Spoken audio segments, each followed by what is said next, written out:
ধর্ম বর্ণ নির্বিশেষে দলমত নির্বিশেষে আপনারা দয়া করে একটা অগ্রাধিকার তালিকা করবেন। আপনারা এই 5টা বছর আমি সংখ্যাটা চালাইবার চাই, বড় বড় মরল মাধ্যম আমাদের লাগবে। আর ইতিমধ্যে কিন্তু আপনার বড় বড় নেতারা ষড়যন্ত্র করা শুরু করছে।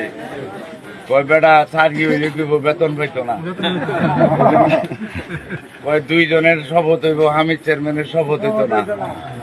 তারপরে আবার কইছে যে হামিদ চেয়ারম্যানের জনগণের ভোট দেবা নাই, কি আমার বাড়ির কামলা থাকবো, কেয়ারটেকার থাকবো, এটা তো শুনতে আসুন।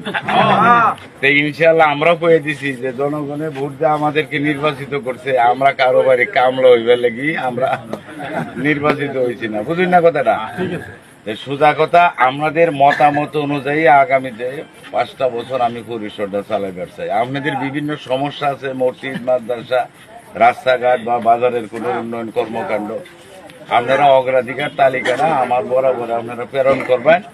ওই যে যারা যারা আমাদের ঘরের যারা থাকবো তারার সাথে মশলা করেই কিন্তু আমাদের মানে উন্নয়ন কার্যক্রমটা আমরা দয়া করে পরিচালিত করবো। তাই আপনারা সর্বাত্মক সহযোগিতা আমাদের করবেন ইনশাআল্লাহ। একটা কিছু আমরা নির্বাচনের সময় বলছি যে নির্বাচনটা হলো ধনী গরিবের মধ্যে, আমরা গরিব মানুষ, আপনারা আইন আমাদের সাথে।